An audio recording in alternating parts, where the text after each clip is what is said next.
All right, shalom, family. Welcome to another episode of our show. We're some of the brothers from the body of Christ Church. And as always, it's a blessing and a pleasure to come out and bring forth the words of the living God to his people.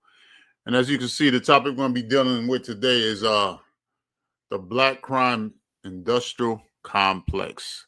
It's a show my co-host, my brother Aban, put together. And with no further ado, I'm going to pass the mic on to him and let him bring it out. Okay, giving all praises to the Most High through Christ, first and foremost. I've been looking at this stuff for quite some time, and what it comes down to is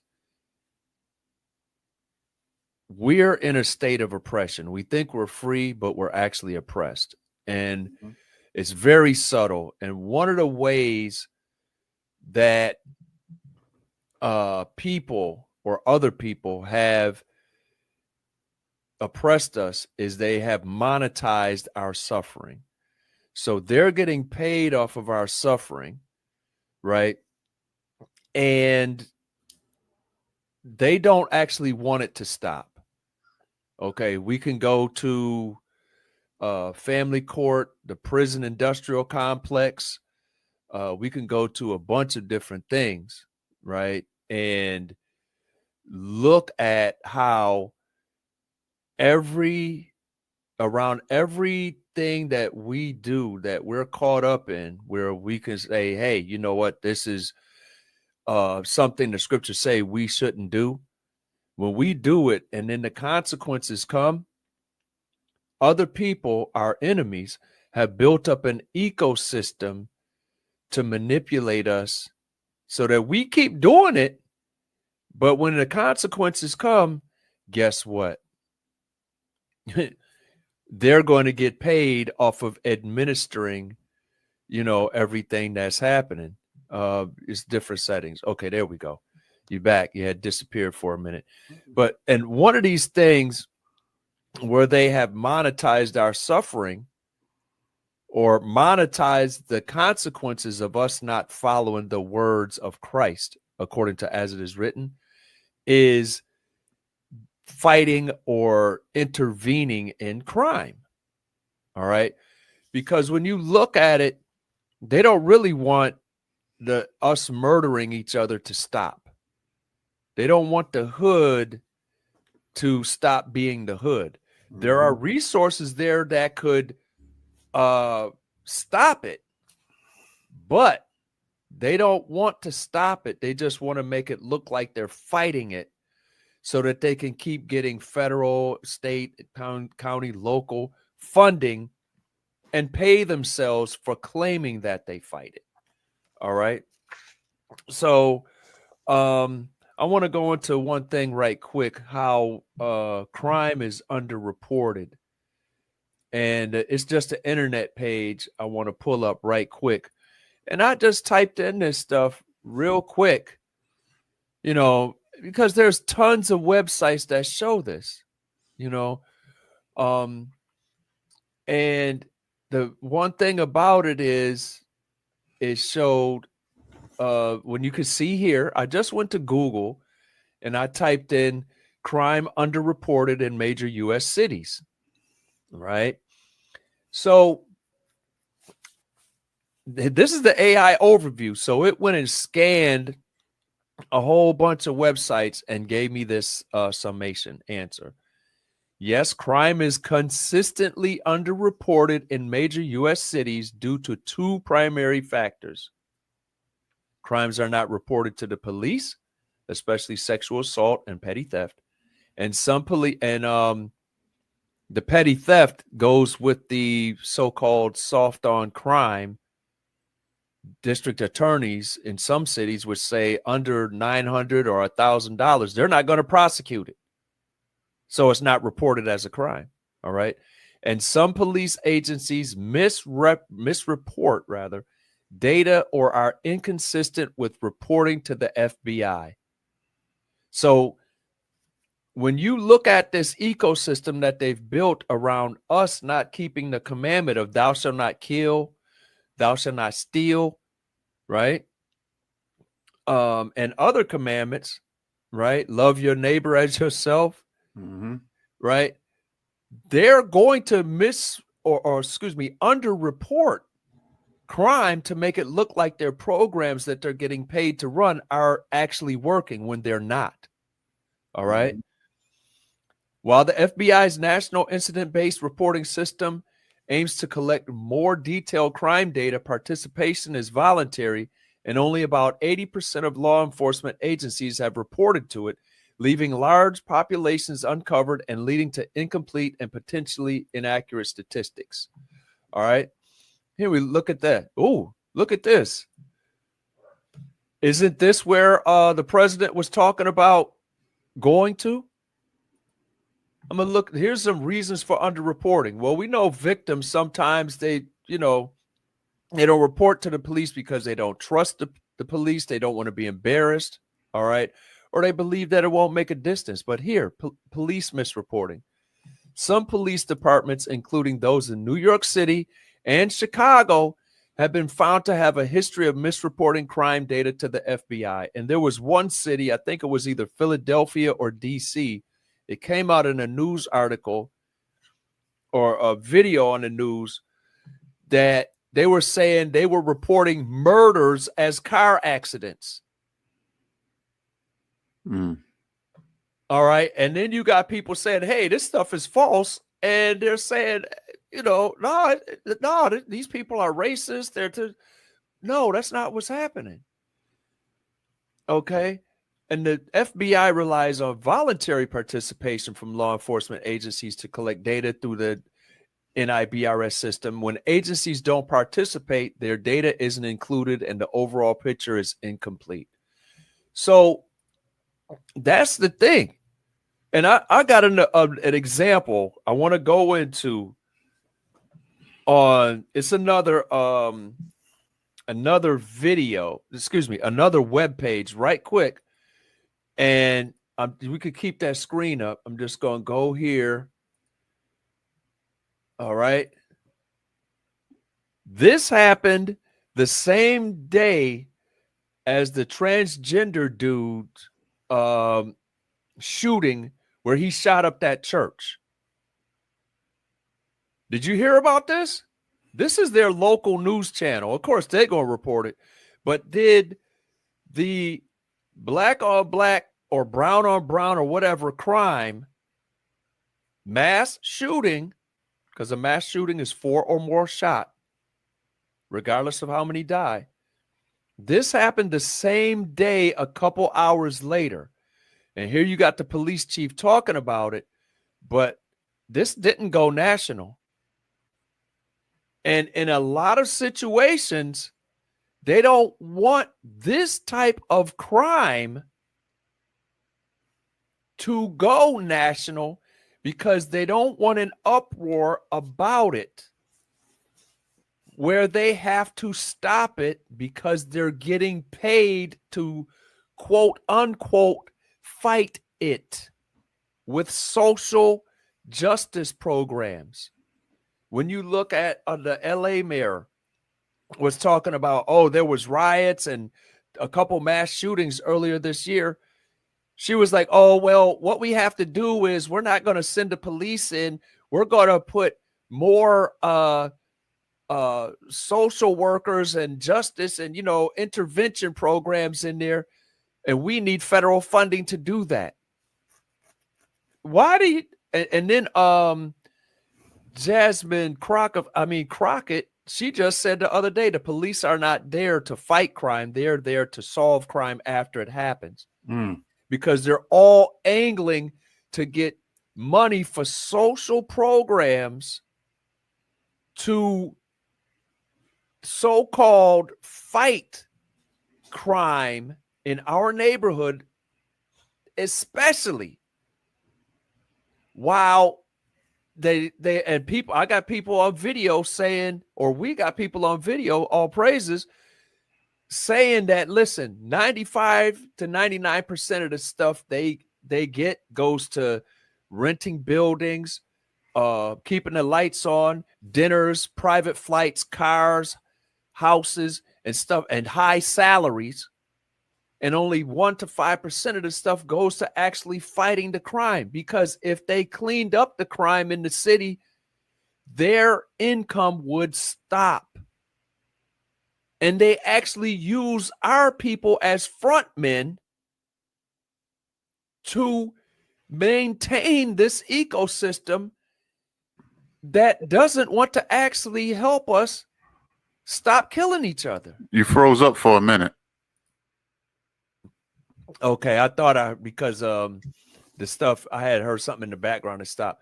So what they're doing is they're using black people as front men and front women to keep this federal funding coming, right? So they can actually so-called fight crime without actually stopping it. Because if they actually stopped it, guess what? Their income would dry up. Well, the whole system would collapse because the whole system is built upon crime and violence. Because would you have a need for police officers? The hospitals would lose a lot of people. You wouldn't need as much staff in the hospitals without crime and violence. Look at the judicial system, the courts. Yeah. You know, so if the world was keeping the commandments, all this whole thing would go out of business. Exactly. So that's why the trans shooting in Minneapolis, a couple hours after this shooting, went viral. And this was like, oh, well, that's just another thing, you know. Let me bring this video up right quick. And it's not one of the ones you want me to play, is it? No. I want to. This is actually where is it? Okay, hold on 1 second. I had to have it not minimized. I think that's what it was. Okay, yeah. Let me go ahead, bro. Go ahead. I was just gonna say, let me pull out a quick scripture. Yeah. Go ahead. Because I think the scripture, you know, we read this a lot, and I think it highlights part of the major problem that we have as a people. You know, and the thing is, we look into politicians and looking in all these different directions for, you know, an answer. And the people we're looking for the answer don't have our best interests at heart as what you're bringing out here. That's right. So I want to read this quick scripture here.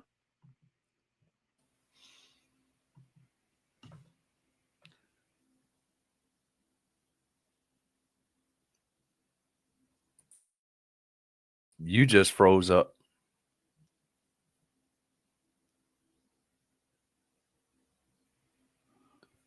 Yeah, I was experiencing a little buffer. You saw that, right? Yeah, that's okay, bro. That's okay.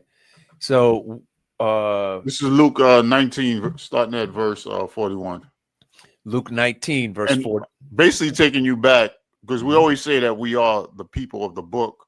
You know, because a lot of people believe that the people in Palestine or the Jews, so-called Jews in Palestine, are the people of the book. So you're telling me the people that are running this world are also the ones that's going to run the kingdom. It makes absolutely no sense to me, and it's not biblical. No, it's not. You know, if they're going to run this world and then they're going to run the kingdom. That's totally not the case. It doesn't even sound right. But this is what happened to the real people, and this is what Christ was telling them going back 2,000 years ago. Verse 41. Luke 19, verse 41.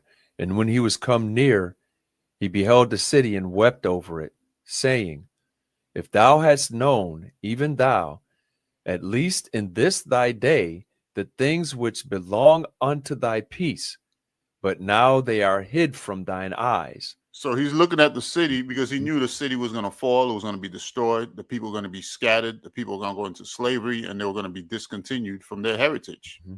They were going to lose their identity. All the things the Bible talk about would happen to us as a people for breaking the commandments of the Most High. So here go his son talking and looking, because he's one of us. He's our big brother. And he's saying, you know, he's the king. He's the king, and he's looking, and he knows what's about to happen, and he's weeping over the city.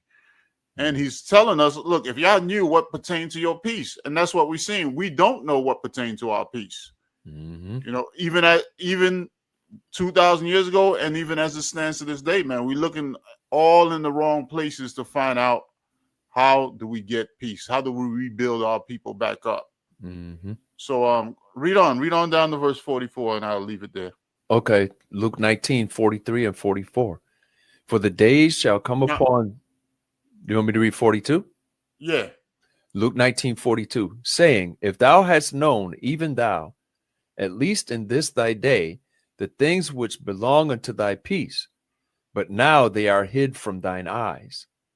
For the days shall come upon thee, that thine enemies shall cast a trench about thee, and compass thee round, and keep thee in on every side. Which was 70 to 90 AD, and then the last revolt they quenched was in 135. Yeah, so they set a siege upon Jerusalem. I mean, they cut off the food supply and everything, and kept the people in on every side. And the ones that caught coming out were crucified. Yep. So this happened. It's recorded. It's in history. So go ahead, read on. 44, and shall lay thee even with the ground, and thy children within thee, and they shall not leave in thee one stone upon another, because thou knewest not the time of thy visitation. And there's another time of visitation that's coming. You know what I'm saying? Because this world was set up temporarily. So we have to return back. We have to find out. We have to find out the answer to that question. We're going to, hopefully we're going to hit some of it, but I just want to lay that foundation, because what we're looking at when we look at these videos we're going to watch is that, what we thinking is the path to peace is not the path to our peace. So that was it. Okay. So I got this, let me see. Okay. I got this video up. Can you pull it up for me? And I'm going to warn you, the listening audience, watching audience, it might be a little low. So can you bring that up for me, bro? And I'm gonna play it right quick. This is Newsmax, and I was just looking at some news and stuff, and I ran across this website, and they post videos and stuff about different news events. And this guy is Carl Higsby or Hisby, and he does news segments. And this is one thing he said about the trans shooting that day. And this is how I found out that somebody else actually got shot that day. All right. So I'm going to play this, and hopefully you can hear it. And this further makes my point. The police chief was asked today during that press conference if this shooting was related to the other mass shooting just hours before that. Is this related to any of the other shootings? This does not appear to be related to any other shooting in the city. Oh, yeah, that's right. That one appeared to be gang related, so that wasn't on the front page of it. Okay. Why isn't the gang related shooting? Why isn't the gang related shooting on the front page of the news? Do they really care about gang related shootings? And that actually was the shooting that I showed you the article just a couple short minutes ago about. And it happened before. Was the mayor at the press conference for the gang-related shooting talking about anybody that wants to blame this shooting on the black community better get their story straight, because black people are not like this? Because that's basically, substitute the T word in there, because he was at the press conference for the trans shooting and was like, anybody that thinks this is about the trans community, they're absolutely crazy. And this is not, that don't disrespect the trans community. But was he there saying that out of, so which crime is he more concerned about? He brushed the other one off. Like, I ain't got time to go to that press conference. I'm over here. Right? Because they don't want the crime or the conditions that create the crime to stop, because they're getting money and kickbacks off of our misery and our slaughter. All right. And that's the thing. And we think these people have our Best interest. best interests at heart, and they do not. So I just want to go. I'm gonna pull up a couple things right quick. And this is just things that may have been local news, but have not been national news. Okay, this is San Francisco, Wednesday, September 10th. It actually happened Tuesday the 9th. 4 injured, at least 4 injured. Apparent mass shooting in San Francisco's India Basin neighborhood. I went and checked the address, right? And it's a dead-end street, and the dumpsters and stuff, there's like companies on the street because it's right next to a highway. But it's a dead-end street. There's companies on the street, and there's dumpsters and stuff that have been tagged, and there's a bunch of skid marks, circular skid marks, and burnout marks on the street. So they like have a little takeover or whatever, or congregate there on the street after business hours. Who's been doing all these takeovers and burning rubbers and all that stuff across the country because they see it on some videos on the internet? Our people. All right. So let's look at another one. And this is what the president was complaining about. They were saying right at the end of August, we don't need Trump here. This is crazy. He's a dictator.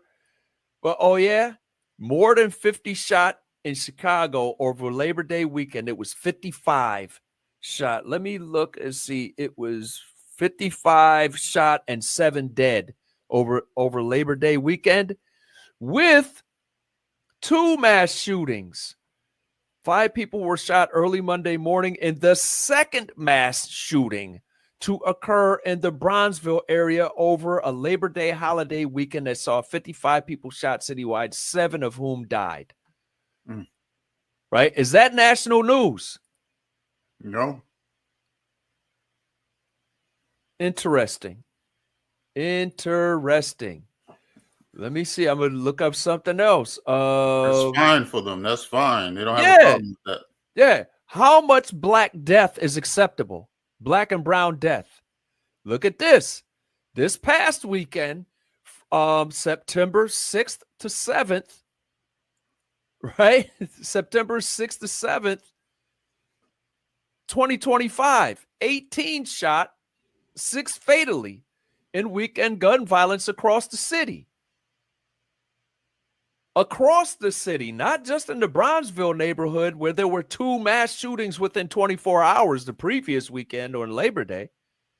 So how much Black death is acceptable?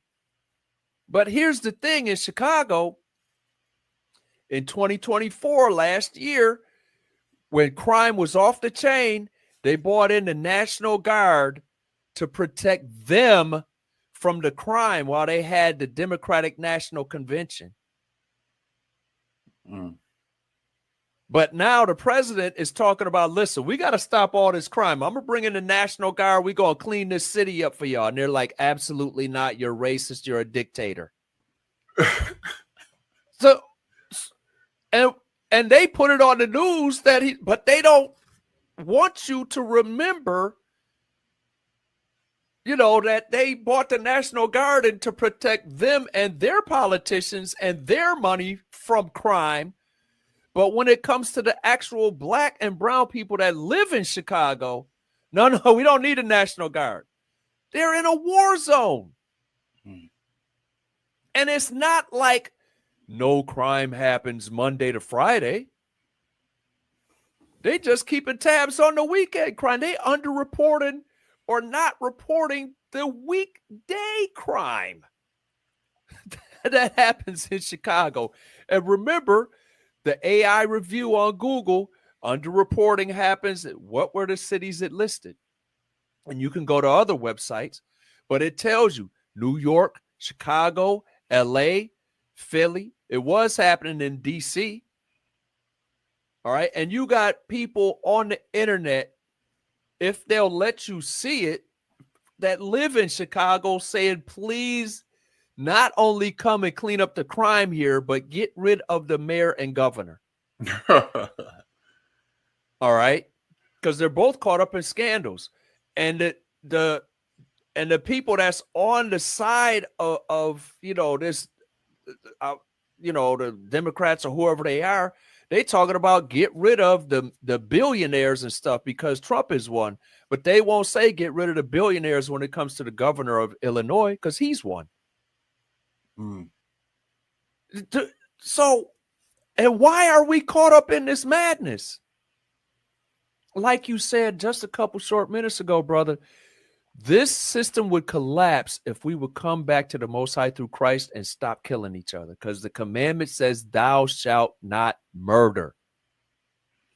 You know what's crazy too? It seems like a lot of times when you watch how people deal, it's like they're more concerned about a win for the Democrat Party than their own community.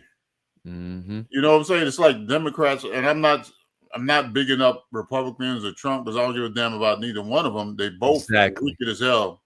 And we have to do for ourselves. And this thing about the Democrat Party, though, man, you know what I'm saying? It's like our people think that their win and that party is more important than their community. Than reality. Yeah. The reality where you say, hey, you know what? Listen, crime is off the chain in here, over here and stuff like this. Let me bring up this other one. Because you could say, listen, the crime is off the chain in Chicago, and they'll say anything about Trump. anything about Trump, bro.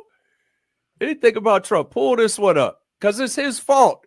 He's talking about coming there fixing it, but they're calling him a dictator because if he cleans up the crime, they will have no need for the funding. Remember, Trump froze $800 million of public safety and other funding. That's how he's a dictator, because he's cutting off their money, because they're not actually fighting crime. They're letting it continue to happen. So guess what? They can buy new police cars. They can buy new car parts. They can pay more salaries to outreach programs and 501c3s that are run by their pastor friends. All right. They can create more diversion programs, like the one in Charlotte, North Carolina, where the guy on the subway killed the lady, right? The judge that released him was not even an actual judge. She never went to law school, never passed the bar to practice law in that state. All right. But she was made a judge by a court clerk, right? And she diverted this dude to an outreach program that she ran, that she was getting paid to run. So they're letting people out and putting them in diversion programs instead of jail. And then they go to the diversion program, walk out. Some of them walk right out of it and kill people or rob people. Right. But they don't care because they're getting paid. So if Trump cleans up the crime in the city, like Chicago, they won't need the money. And like you said, bro, their entire system will collapse. So I'm going to go ahead and play this. I got to make sure I think I got the volume on. Let me start playing it. Okay, here we go. Argument that there were something like 50 plus shootings, 52 people, I should say, were shot in Chicago, 30 different shootings over the holiday weekend. 7 people killed. Aren't numbers like that still a problem that your city needs to address? What more can be done to address that? Well, I think that what we need to do is we also had a mass shooting in a Catholic school. We also have had many instances where the administration has really escalated, exacerbated the violence in our country, in our cities. Trump is a dictator. I think we got to be very.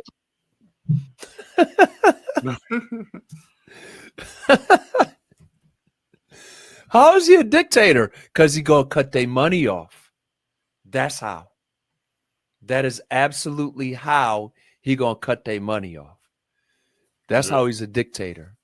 All right. You got all types of kickbacks set up, man. Mm-hmm. Yep. Can you pull up that video from a Righteous Perspective YouTube channel? It's a brother, and he gives pretty realistic viewpoints, and he put out a video on the YNs were threatening nigga, Trump. when everything goes back. No, that's not the wrong. That's not the right one. And we do have a Charleston White video, and I spent a really, really long time trying to get the N words and the MF words out of his speech by muting them. And as you can see, I didn't get all of them. Mayor Brandon of Chicago. This is the one you're talking about? That's it. That's it. So this is the video, A Righteous Perspective on YouTube, and that's the brother in the corner. But listen to this video this person is playing. And she's not the only one saying it. Go ahead, bro. So it seems that Mayor Brandon of Chicago and I think Governor Pritzker, we know why now they don't want Donald Jatavius. Javier. They done gave him a middle name. Okay. John Tavius. I don't know where that came from, but, you know, folks are hilarious. Okay. They don't want him to bring the National Guard in.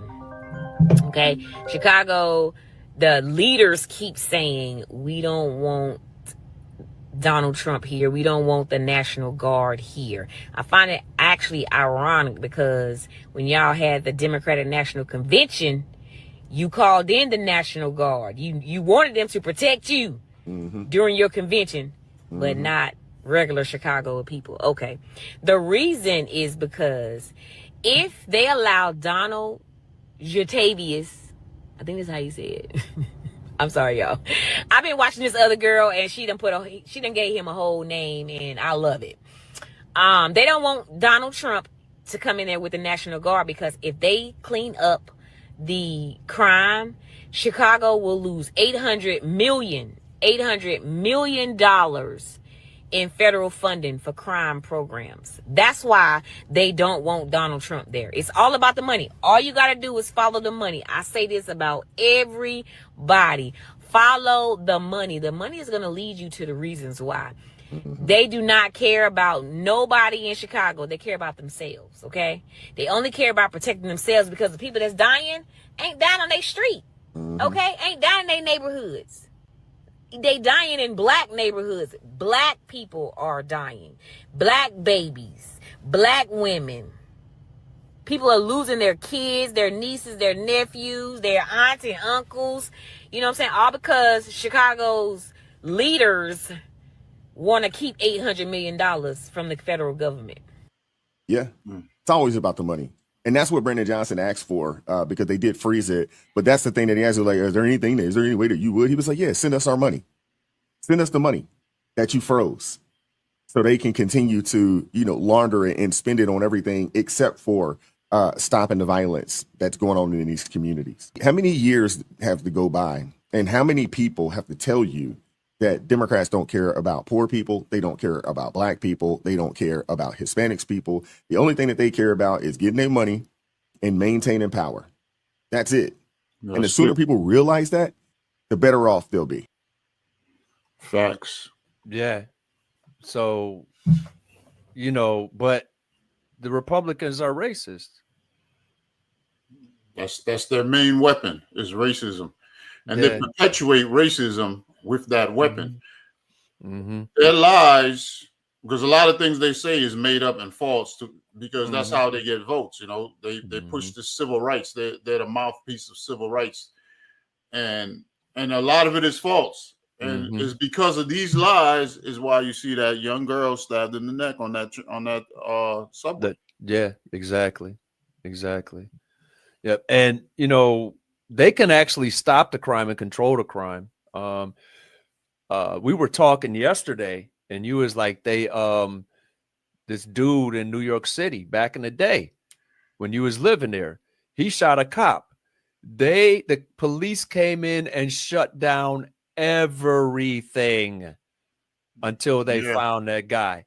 When I was a kid growing up in Buffalo, like after high school stuff, I started experimenting, smoking weed and stuff like that. In an election year, right? Streets was getting paved, potholes was getting filled, and the closer you got that summer, the election was in November, right? Election day in Buffalo, New York. The closer you got to November, like starting in about August, September, weed houses, drug houses, and stuff like that started getting busted, right? And shut down. They'll have a police car sometimes sitting down the street from the weed house, right? And everybody was saying, they'd be asking people, yo, can you no, don't go over there because it's shut down, man. Well, who you know? Well, I think dude over here might ask something, but he was talking about he's scared. Soon as the election go, like that weekend, bro, not only is they selling weed and other stuff again, but they giving out more than they used to before this happened because they want their customers to come back. So they only control it when it's beneficial for them. And this has been going on since, like, I'm talking about from the 80s, probably since before that. Yeah. So much information, man, about them pushing drugs in the communities is like, it's not even open for debate, man. There's no way you can debate it. You had information come out about Freeway Rick Ross and all that stuff. Yep. You know what I'm saying? Police testified that they were bringing in drugs, and the information is just overwhelming. They making movies about it, like New Jack City. What's the other one with Wesley Snipes and his brother? Oh yeah, his brother shot him and paralyzed him at the end. Yeah. That movie really brings it out because it shows you how the mafia set the whole thing up, how they worked with the mob, and the mob set the whole thing up. They gave his father drugs and got him on drugs, and he became a dealer for them, and he was giving the drugs away until the people got addicted, and they would come to him for the drugs, and it was being ran by the mafia, and the mafia underneath the police department. Yeah, exactly, bro. Exactly. So that next one, the next video, the Anton Daniels YouTube channel, and he had a video with Charleston White. The name of the video is They All Snitching. Is that the first one I put up? The first one. The first one you put up. And like I said, I tried to get all the N words and the M and F, but I missed a couple at the beginning. I'm sorry. But if you see this dude's mouth moving and you don't hear nothing, it's because I went in there and tried to mute out all the cuss words. All right. But listen to what he's saying. And I want to play, like, if you got something you want to say, just stop it. All right. All right. We're being programmed to be criminals by way of our culture. Why do you think that? Everybody's saying we're being programmed to be criminals. Yes, because that's why they pay rappers to sing and rap about crime and rape and shootings and killings and being drug addicts, lean and syrup and all this other stuff. And whatever else new is out today. That's why they pay the rappers to do that. And so that they could catch us and put us in the crime industrial complex system. And even before then, you think about the first black movies that come out, it was about black being criminals. You know what I'm saying? The pimps, the coke dealers, that's who were the man. That's who the people were first introduced to Hollywood. And the heroes in the black community was drug dealers. Yep. So let me ask this. How do you think, right? How do you think you look at black men in the early 60s? Like, I'll give you an example. Martin Luther King, then the people walking in the marches and stuff. Suits, ties, clean. 10 years later, by 73, clown collars, big hats, big afros, big gigantic beards, bell-bottom pants all over the place, platform shoes that you can't run from the police in. Cadillacs. Big Cadillacs, How did we get programmed to go from neat and clean cut to the exact opposite in 10 short years? And you think the movies and the TV shows and stuff and the free love movement, that was a CIA cutout? The welfare. Welfare, all the free money, all that stuff. You think that didn't? Out. You think exactly? You think that didn't have an effect on that to make us go that way? Man, I didn't see the Mac when I was a kid. I saw it later on, but I got a friend said it when people would go see the Mac, they would come out, try to walk like him, huh? Walk like that, dude. Did you see that with me? Now, yo, everybody buying Cadillacs. Then everybody gotta have these big giant antennas, the biggest shoes, platform shoes, the biggest gaudy glasses, the biggest hats, the biggest lapels on their shirts and suit jackets. Bro, that was programming.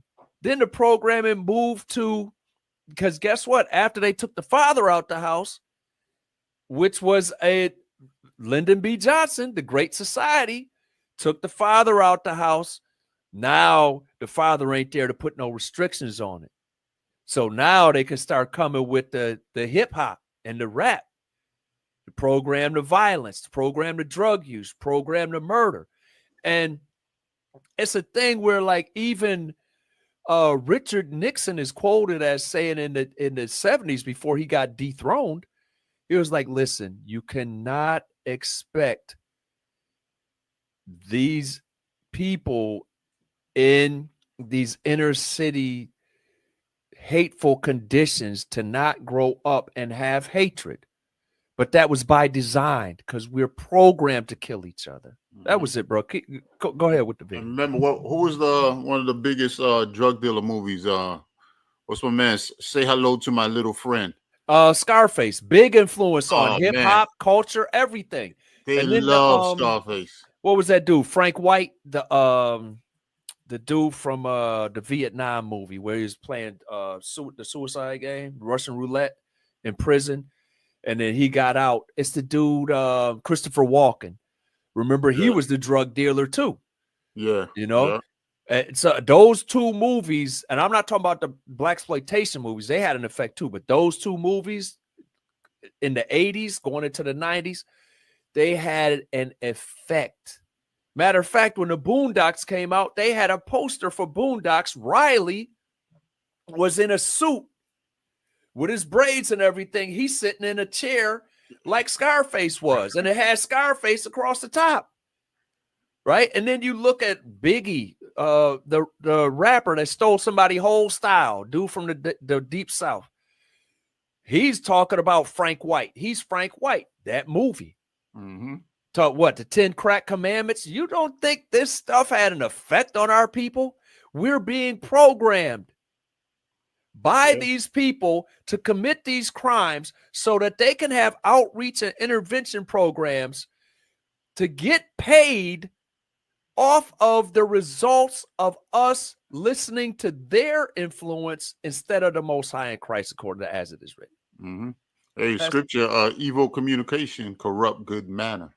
That's it. That's it. That's it. And I've seen a lot of cats. They grow up the nicest little kid, 15, 16, 17. They terrorizing the whole neighborhood. How did that happen? Evil communication. Go ahead, bro. Brandon Johnson, the mayor of Chicago, Los Angeles Mayor Karen Bass, all of these people, these mayors are trying to turn down the help from the federal government to actually stop the crime in the communities. Oh, because black people's struggle and pain have always been a monetized game for other people. If you stop the problem in the black community, then what happens to all those 501c3s that get all this money?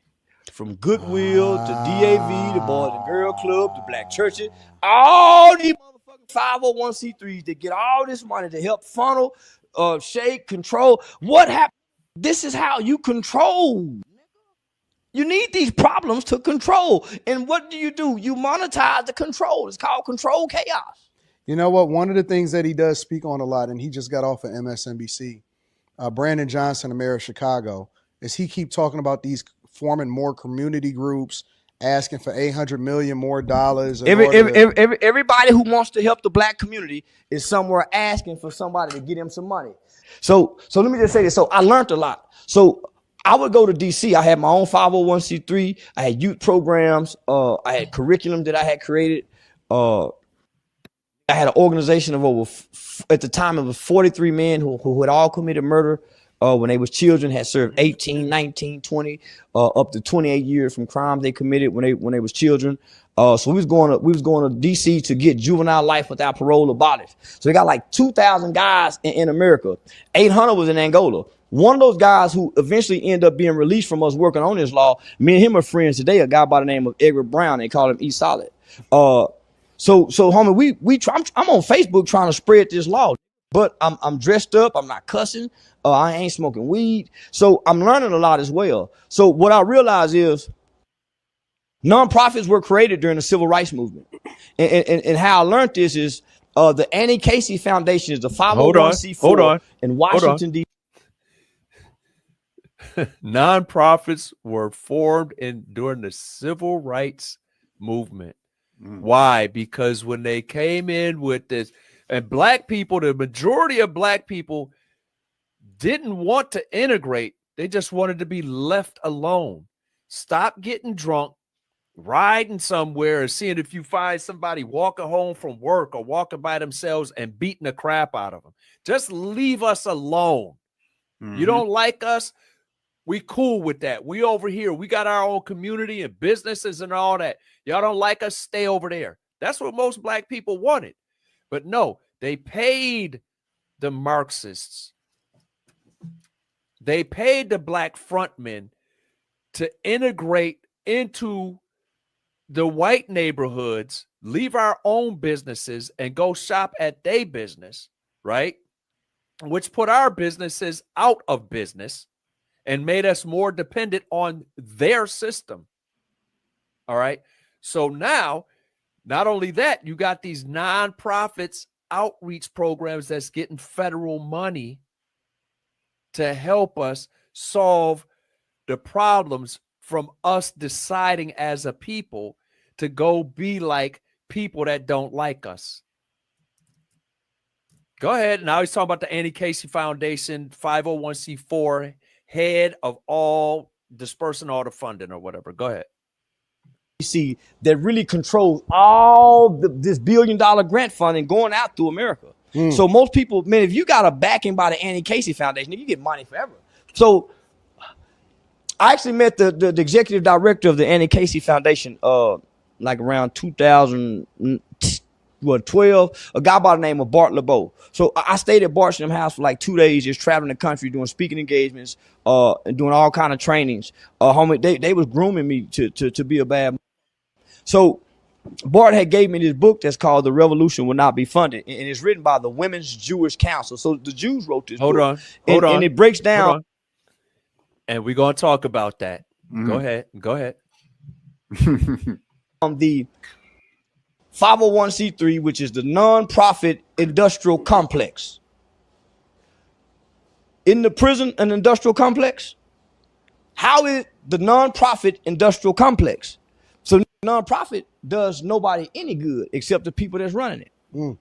It's a scam it's a scam act like it's solving a problem. So the real play is, you know what's so crazy, man? It's like everything that they try to do or they put in your face like they're helping our people is usually a scam on how they making money for themselves. Exactly. It's just like it reminds me of Haiti when that earthquake took place, and they talking about they were down there to help people, but what were they doing? They got billions in donations. Yeah. And what did they give back to the people? And they made money off it. The majority of the billions that they got in donations, they pocketed. Yeah. Because these philanthropists and their little groups they form What do they do? What do they do? They only have to give what, 5 or 10% of what they collect? You're gonna get into it. You know, Okay. and that's the thing. You look at the Red Cross about maybe 10 years ago, the CEO of the Red Cross, $200 million a year salary. Okay. Why? Mm-hmm. Federal grants, donations. When you go shopping, you want to round up to fight such and such. All that money, well, the store going to get some of it because they collecting for them because they got a deal, right? Even though your food price is still going up. Then the institution gets it, and then they itemize all this other stuff, all these bills they got, all this, all that, all these dinners, the private jets, to this, to that, to this. And then only a small single-digit percentage actually goes to fighting the crime or whatever. Right? And it's taxpayer money. They getting federal funding, then they asking you to round up or give $1 or whatever when you go to the supermarket. And they ain't doing SHAT to help the problem. Go ahead, brother, unless you got something else. To continue to get funding, and that's one of the reasons why they don't really want crime to stop, because they can then use that to make sure. Not only that, man, you hitting it on the head. So let me just break it down for you. So this book breaks it down why they was created. The when, the how. And nonprofits was created to hinder and control social movements.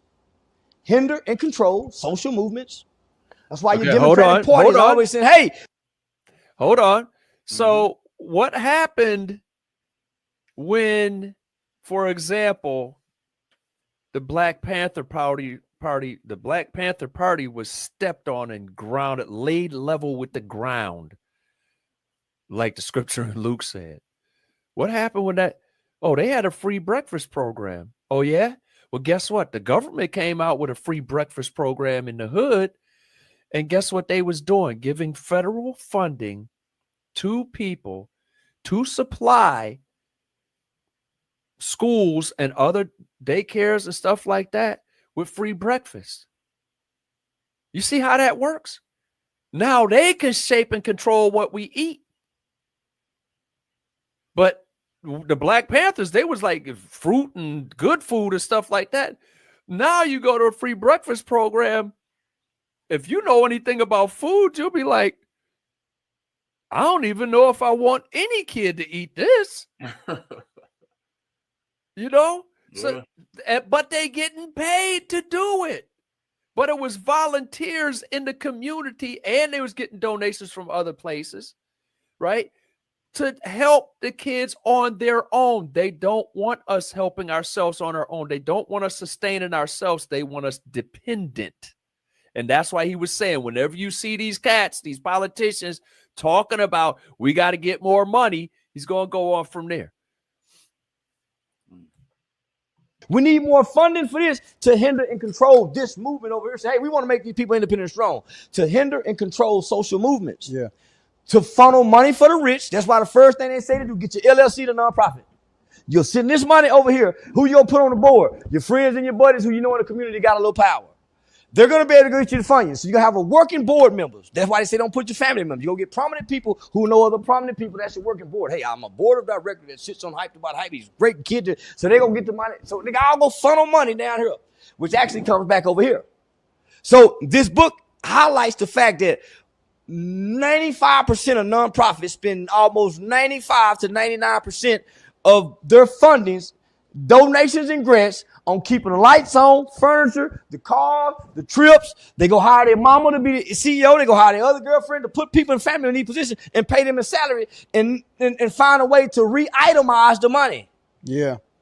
And only 5% actually goes to the work that they do. That's why your CEOs of Goodwill have these large salaries.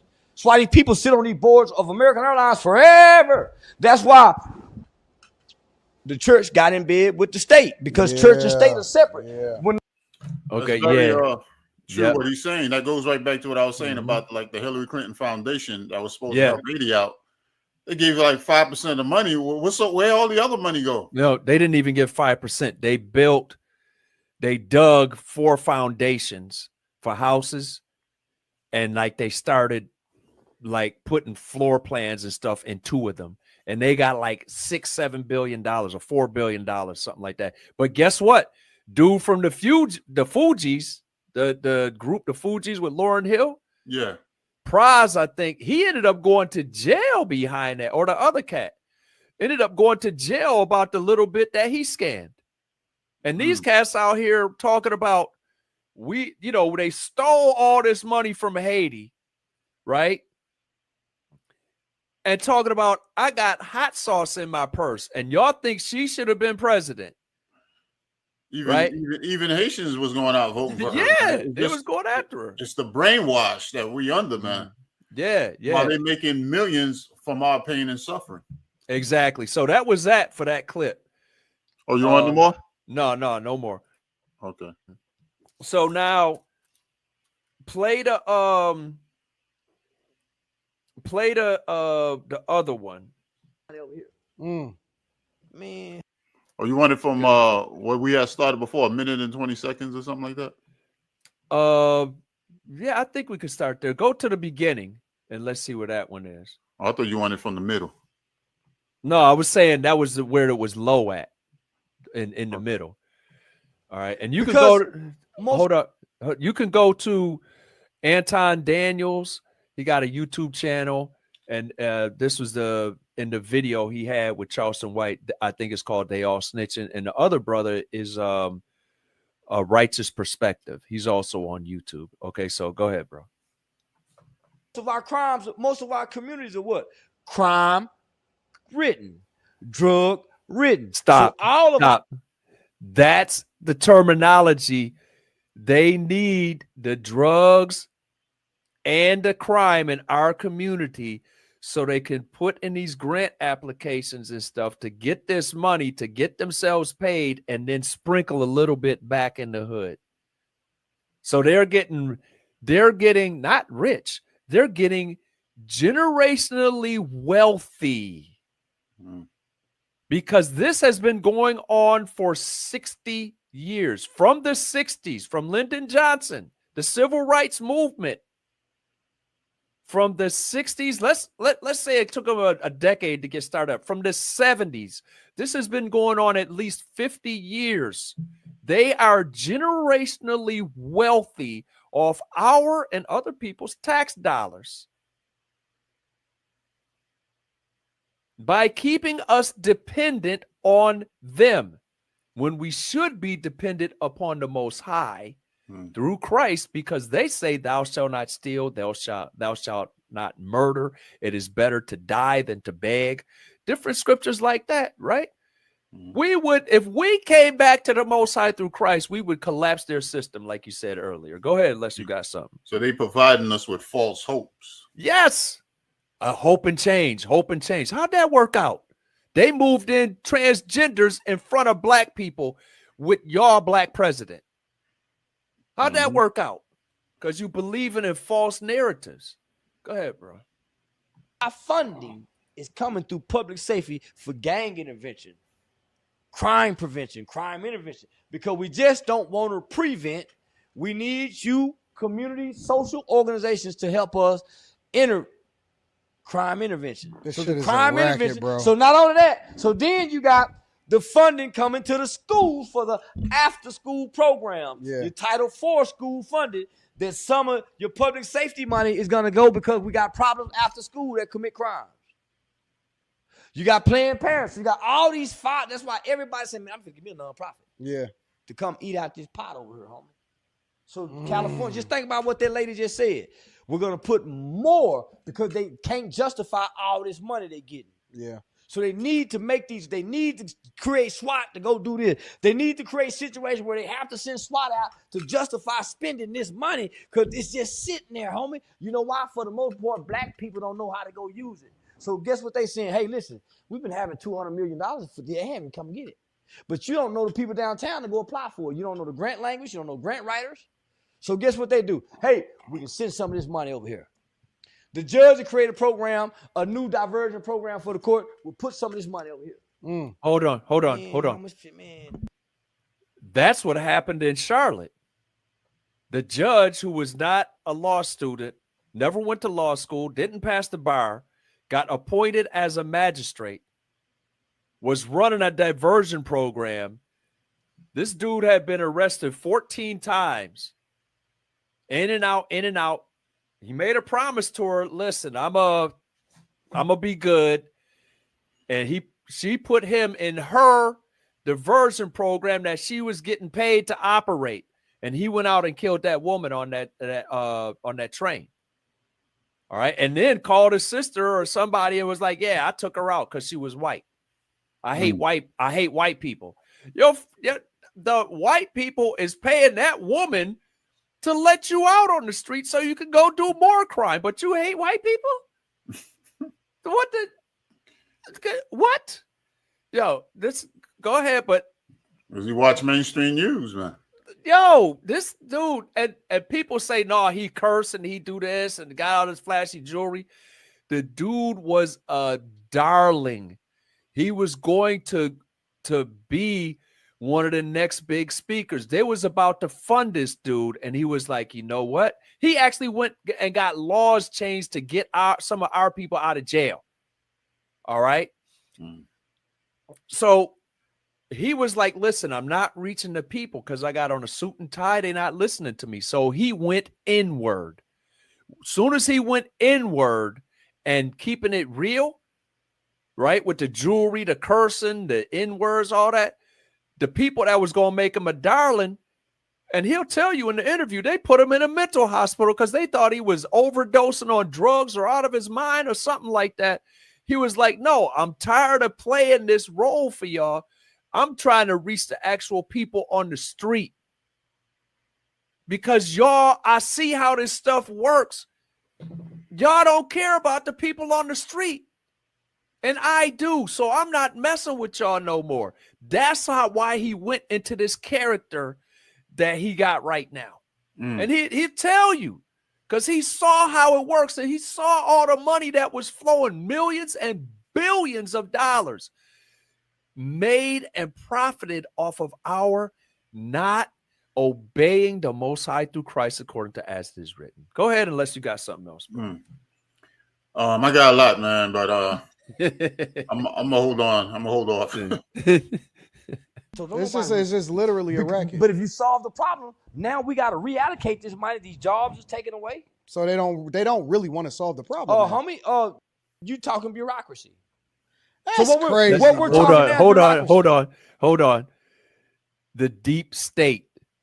That's what it is. They don't want to fix no problems because they don't want to lose the money that they're getting from what? From funding solving the problem. And the people that can solve the problem are not them, it's us. Trump ain't gonna stop the crime in Chicago if he send a National Guard in there. The people that are the downtrodden and that are being programmed to commit the crime, they're the ones that have to stop it. And the only way they can do it is by living according to Christ. Go ahead unless you got something. Yeah, well, the thing is, like you was talking about, he's not going to stop the crime unless he sends a National Guard. Yeah. And that the only thing that does is make people, if the police is right there, yeah, they may not do nothing in front of the National Guard, in front of the police, but they still have that hatred for one another. You know what I'm saying? They still have that same mindset, that same wicked mindset, which brings forth the crime, which brings forth the fornication, which brings forth the drugs. Yes. That mindset is still there. And you got brothers like this, I'm glad to hear him talk like this, but a lot of times I see him and I watched him for a while. I've been watching him and he seemed like so many young brothers that want to do things to help the Black community. Yeah. They're not connected or plugged into the shepherd. Yes. You know what I'm saying? So in return, what do you have? You have somebody that's talking good, but yet doing things that are evil. Yes. Just like you have people talk a lot about Martin Luther King. Oh, my goodness. About his legacy and how he was a big time into fornication. Or even you go into other areas, like you could talk about Elijah Muhammad. You know what I'm saying? A lot of these people come up to try to build our people up, but yet they're not coming with the shepherd. So their message is tainted. Yes. You know, it's not where it needs to be. We'll speak more on that. Let me let some more of this play. Associated with 501c3s in the middle of the problem. Between bureaucracies, your people that's working at the food stamp office, in the middle of solving the problem, because the people that's trying to solve the problem get to talk to the people that's giving them the money. Yeah. That's why only certain people get invited downtown. That's why only certain people have certain access. You only know certain people that go talk to this person to apply for this grant that's coming out. Yeah. That's crazy, bro. So That's nigga, insane. once I learned all that, homie, I said, I don't need the 501c3. I need to figure out how to create some money. So I started selling barbecue. Yeah. Somebody got to go build a relationship with the police department, access the money. So guess what? If they don't like you, they pick their favorite pastor. That's why anytime there's a police shooting, who you think they put out in front of your favorite pastor? He's the next one to get the funding. Hold on. Brandon Johnson and Dude, I was born and raised in Buffalo, lived there until a couple years ago. And there was a dude, he's about my age, and he came up being a pastor and stuff. He ran for political office in Buffalo. And when stuff would happen in the community, they would go right into City Hall, because he never stopped being a pastor. They'll go right into City Hall and ask him his opinion before they would ask the mayor. And guess what? He's building houses. He's doing this. He's doing that. He's getting funding to do this and that. So he's doing all this good in the community, but does he really want the reason to do the so-called good in the community to stop, which is us acting fools according to the word of the Lord? No, he don't want it to stop. That's why he don't preach stopping all the sin and the sinful mindset. So when they would go to him, what counsel is the counsel he's given grounded in the Lord?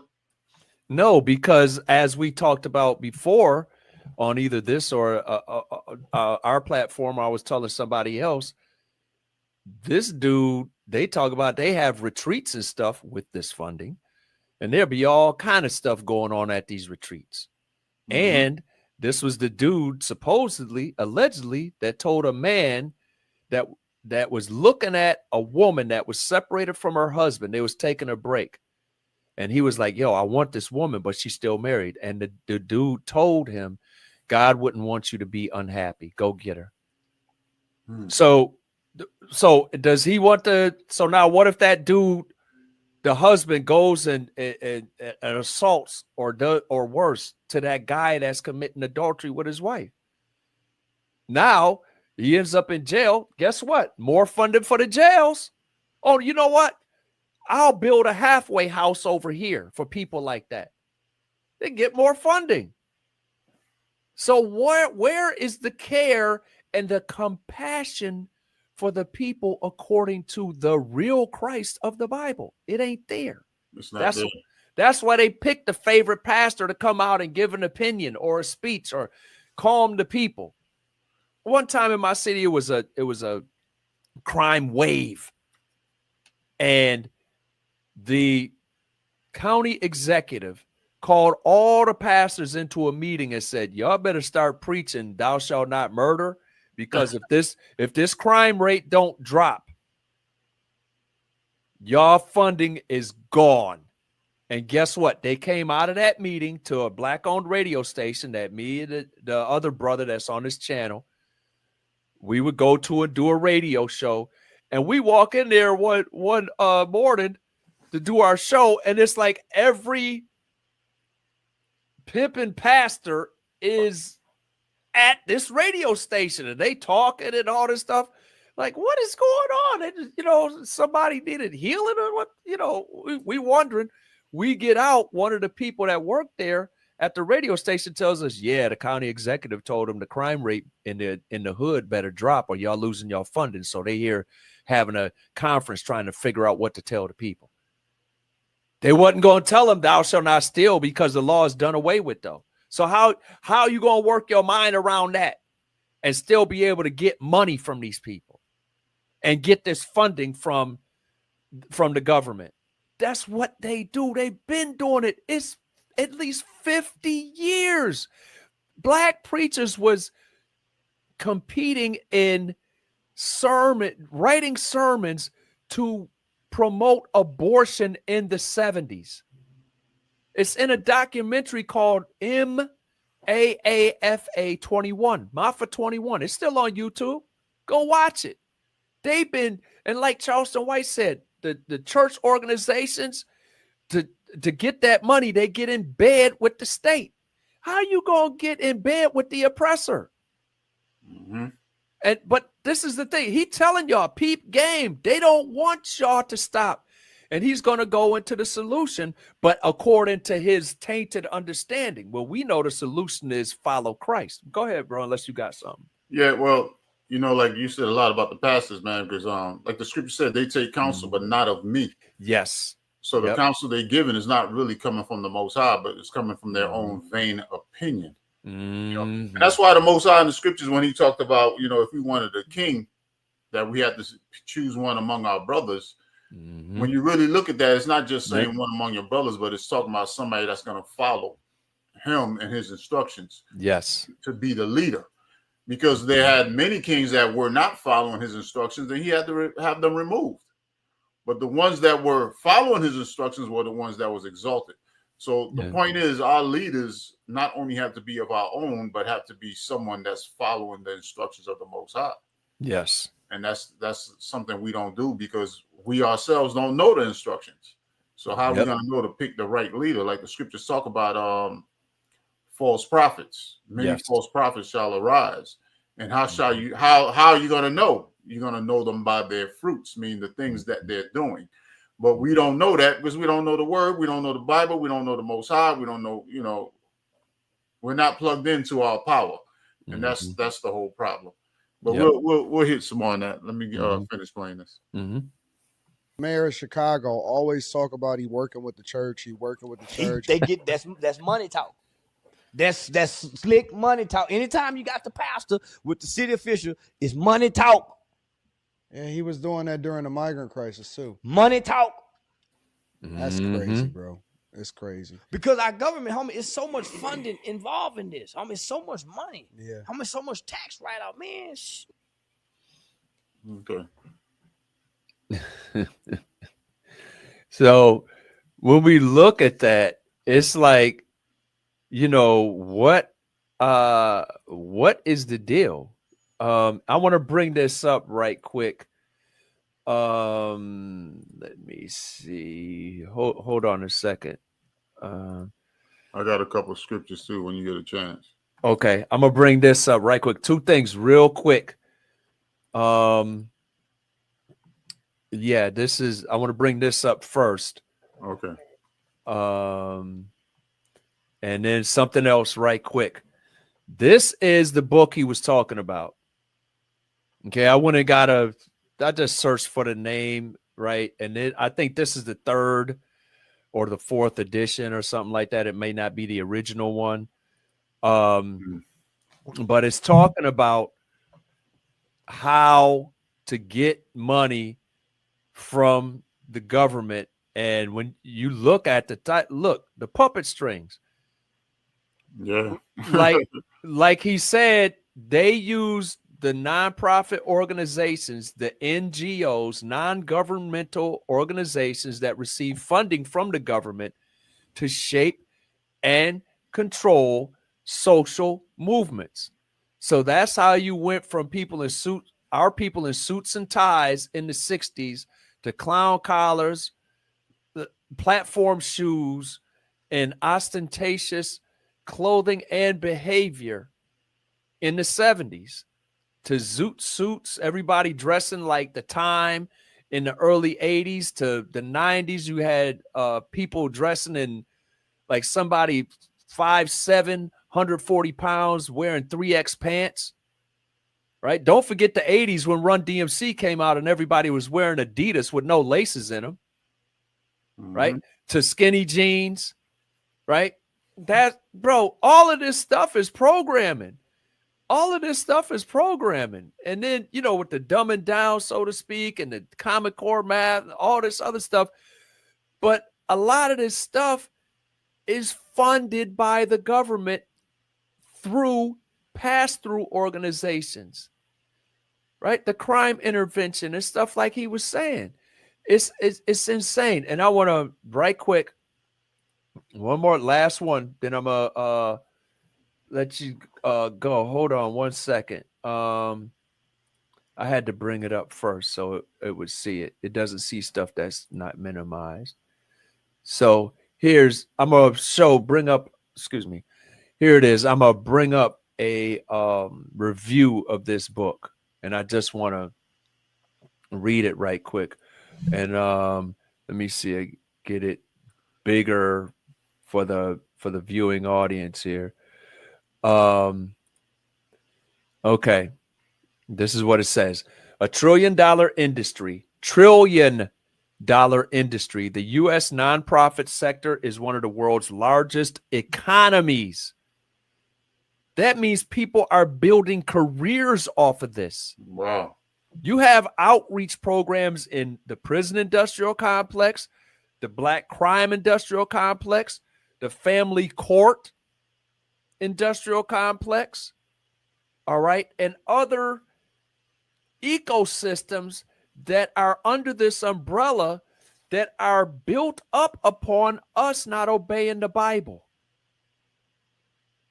From art museums and university hospitals to think tanks and church charities. Think tanks shape social movements to shape society. And church charities, church got in bed with the state to get money. Over 1.5 million organizations of staggering diversity share the tax-exempt 501c3 designation, if little else. Many social justice organizations have joined this world, often blunting political goals to satisfy government and foundation mandates. But even as funding shrinks, many activists find it difficult to imagine movement building outside the nonprofit model. The Revolution Will Not Be Funded gathers essays by radical activists, educators, and nonprofit staff from around the globe who critically rethink the long-term consequences of what they call the nonprofit industrial complex. Okay. All right. So that's just a little bit right there. All right. And then the book goes into, like Charleston White was saying, how to get the funding, how to do this and that. And then when you look back at Brandon Johnson, just unfreeze our $800 million. Yeah, so he can go and funnel the money to people that's going to give him kickbacks, then this and that and all this other stuff, and then this and this and that. And guess what? They're going to donate to his campaign. That's why when you look at this dude's face sometimes, I'll be looking like, how can you, being a black man, understand that, you know, this stuff you're doing is actually hurting the community, but you don't want the crime to stop, you know, but like he don't live where there's bodies dropping. He's doing the work of his overlords. Matter of fact, when you cut your dreads off to get a political office, you know that you're undergoing a radical change so you can serve your overlords. He's a front piece. He's not real. He's a puppet for their ecosystem that they have built on our suffering. And a lot of black politicians are like that. Yeah. They're what the scriptures call their hirelings. Yes. You know, they don't care for the sheep. Mm-hmm. You know, the same thing they did with what Black Lives Matter. Look at all the money and a lot of their funding came from so-called Jews. These Jewish organizations. He bought that out too, man. If you listen to him, he bought that out. I think he bought that out. Or even that guy, Charlie Kirk, the one that got shot. Yeah. I was watching a video where they were bringing this out, man. Like a lot of the funding for all these programs are coming from these organizations that are controlled by these European Jews. And you know what, bro?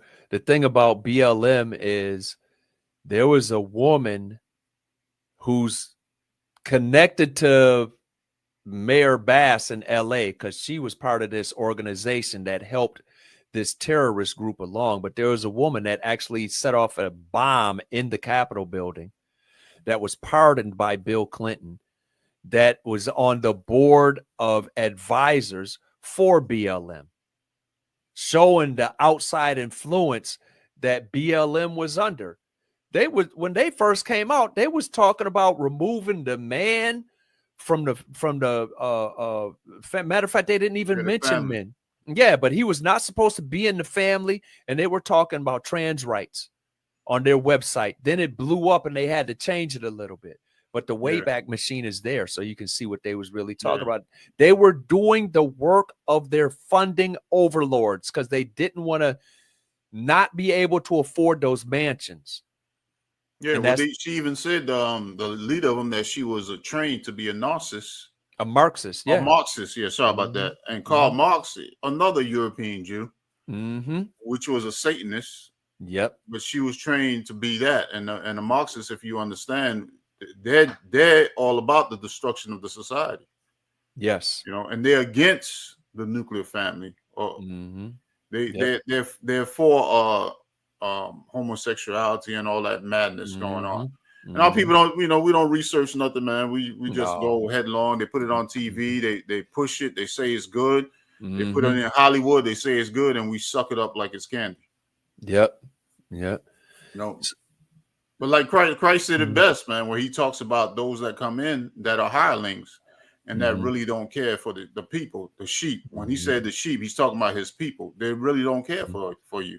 But they're there for money. Exactly. And were you going to go to that in John 10, or were you going to go somewhere else? No, I wanted to look at something in Acts 4. Okay. If you don't mind. Just two. I had two scriptures I want to look at if you don't. Yeah, go ahead, bro. I after you get finished, I think I got one other scripture or two.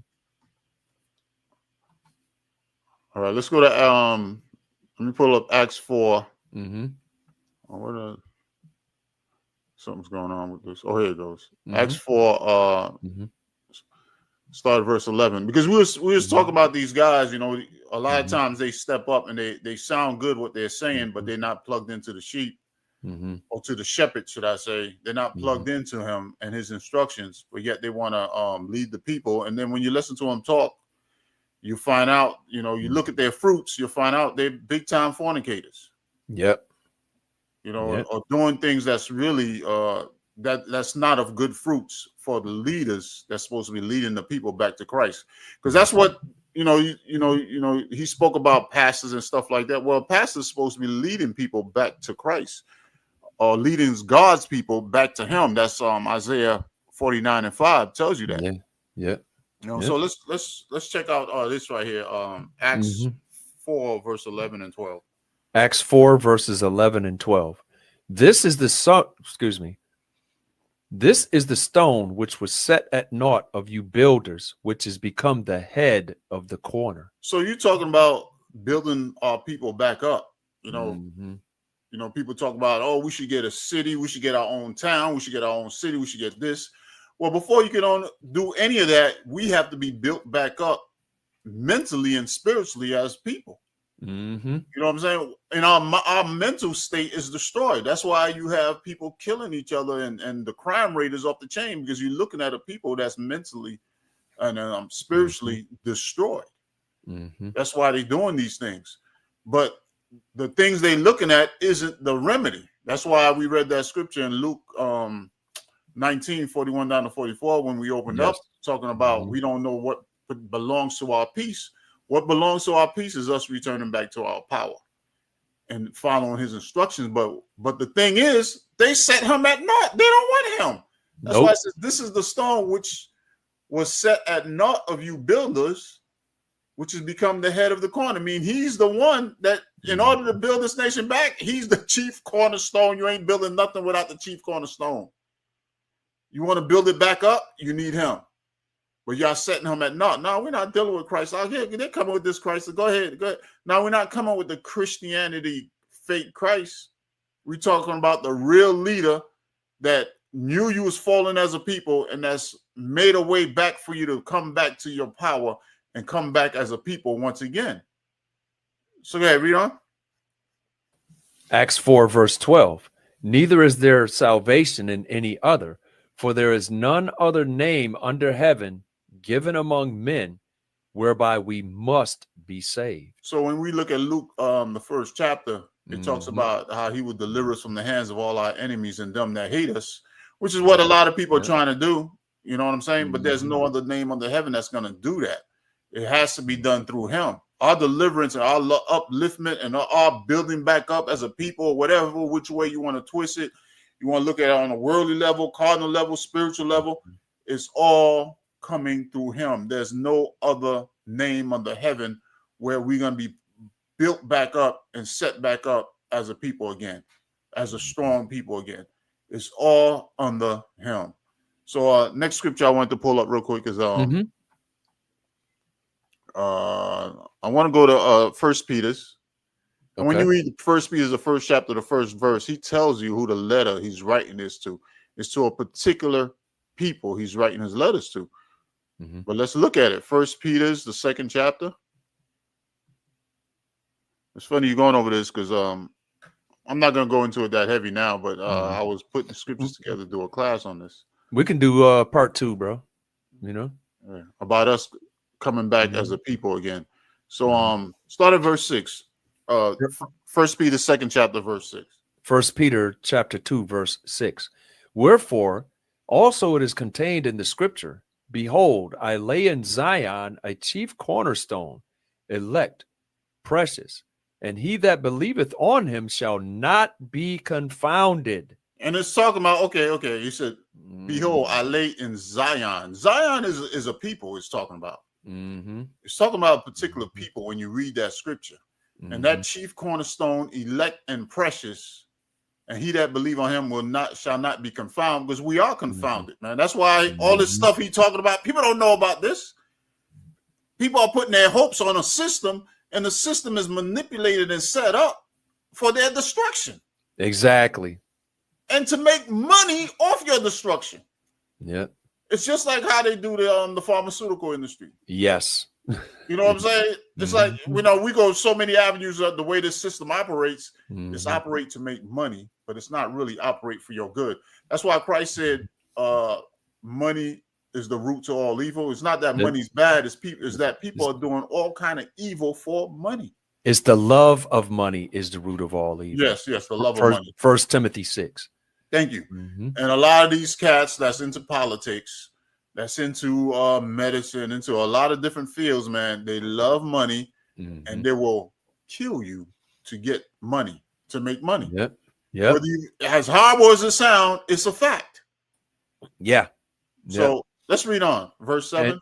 And in that interview Charleston White did with Anton Daniels, he mentions people they put in jail and people that they killed because they was messing with their money.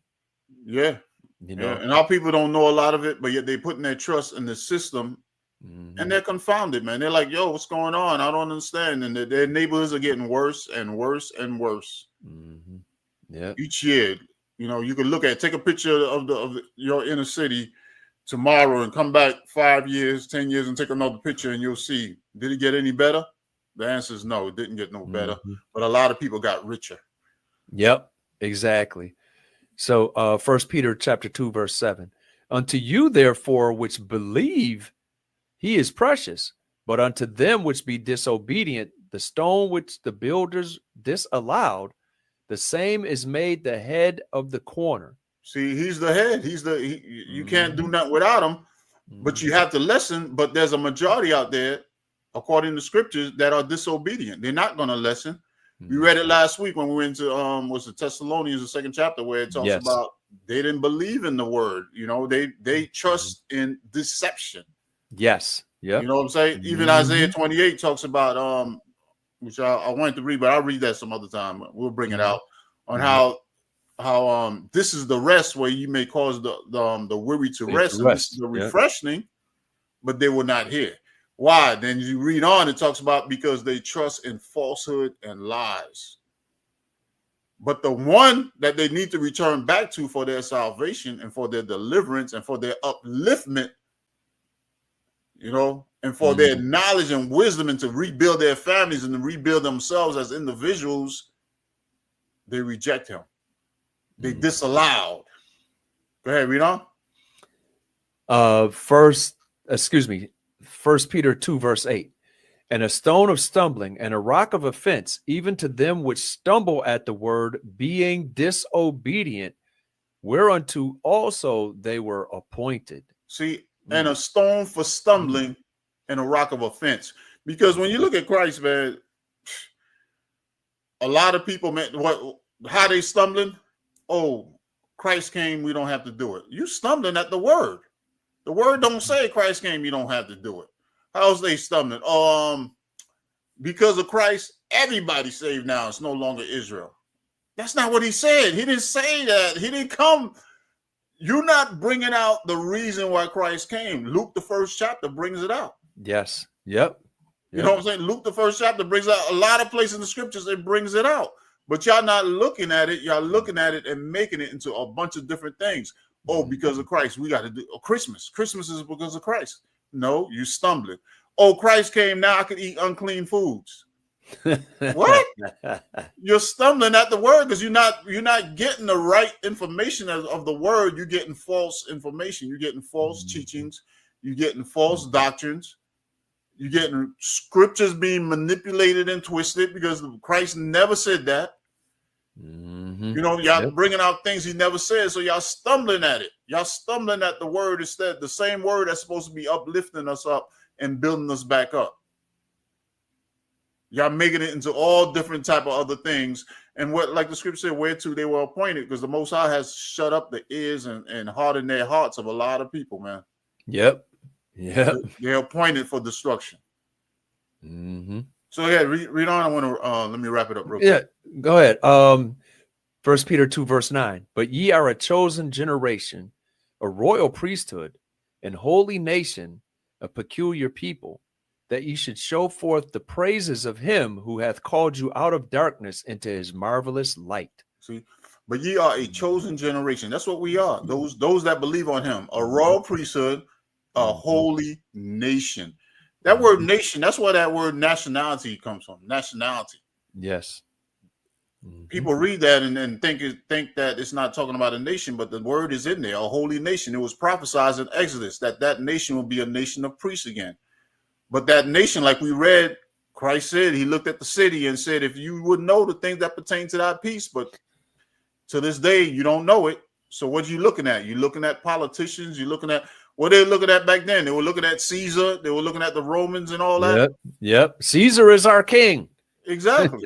What pertained to your peace? What pertained to your peace was they should have been looking at Christ. The man was right there with them. Exactly. You know what I'm saying? But that's not what they were looking at.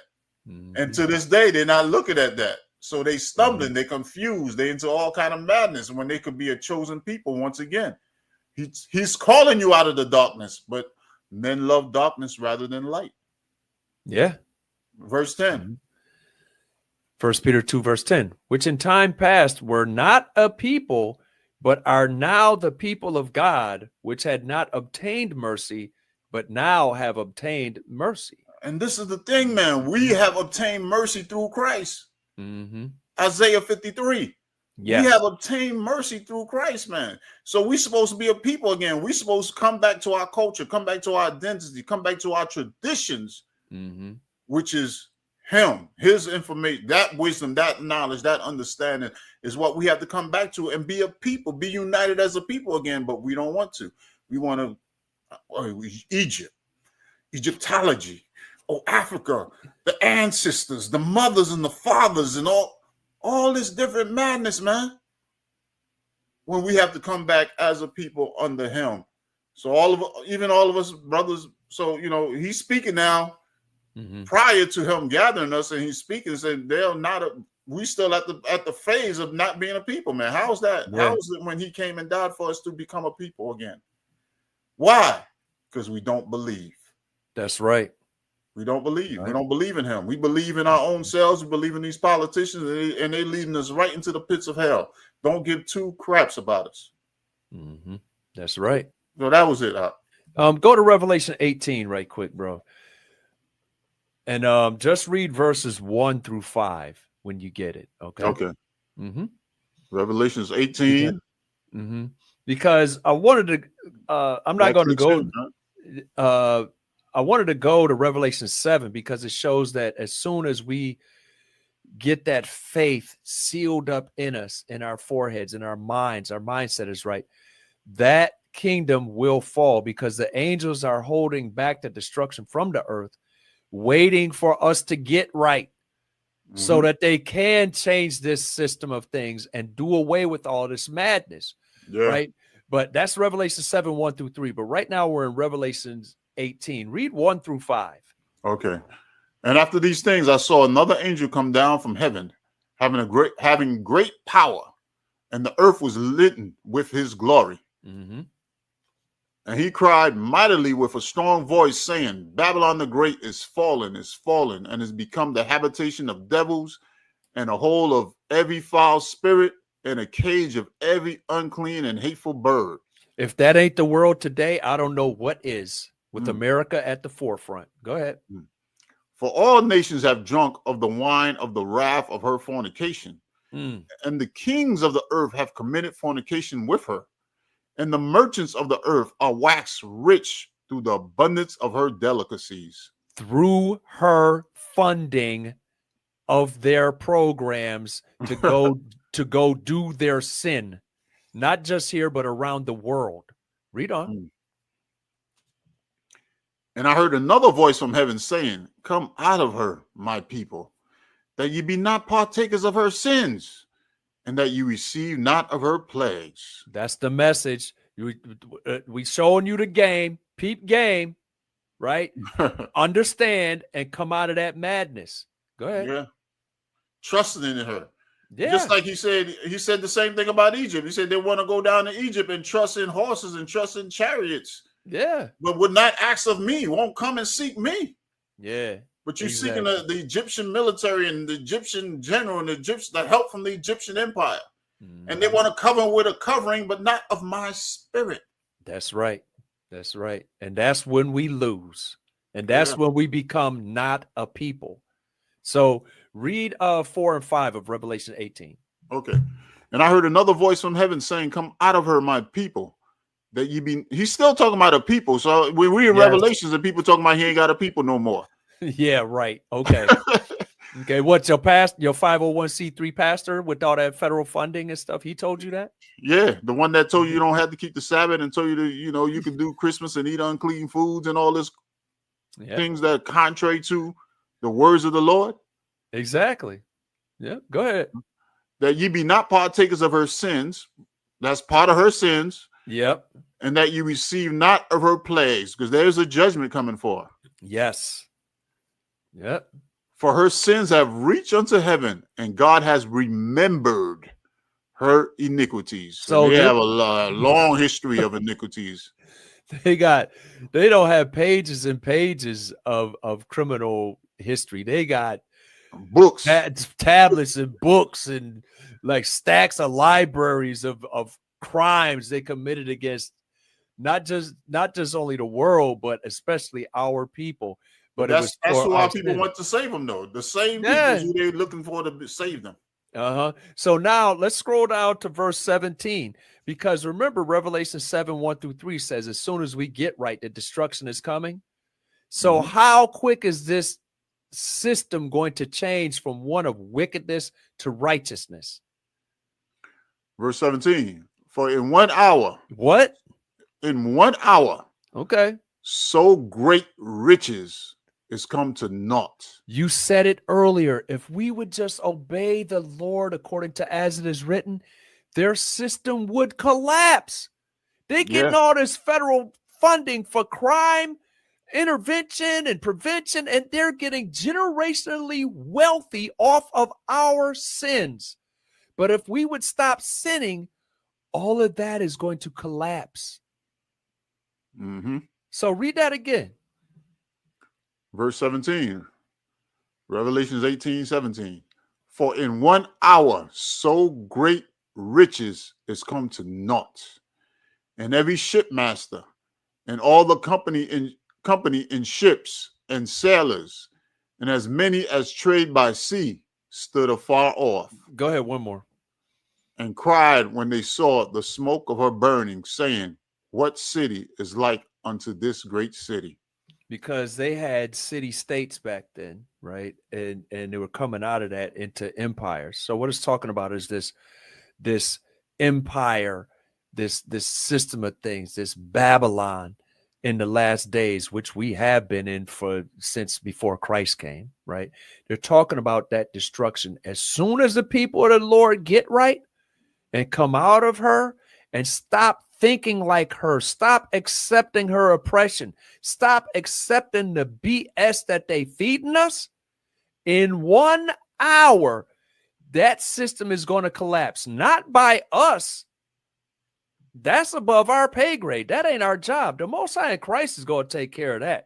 Yeah. But our job is to get out of this system of things and obey him, living righteously in a world of wickedness, according to as it is written that Christ has said and exemplified for us. That's the key, and this system would collapse. So what are we going to do? We're going to keep going with the oppression because it don't feel like oppression. It just feel like manipulation a little bit. Or are we going to get back with Christ and bring about this world change from a wicked kingdom to a righteous kingdom because we obey the Lord and they use their infinite superpowers to change the world for us, to bless us because we obey. So that was all I had, bro. Giving all praises to the Most High through Christ. Yeah, giving all praises. Mm-hmm. All right. Yeah. We're going to wrap it up, man. So as always, we pray that you found the show to be edifying, and the Most High bless you understanding.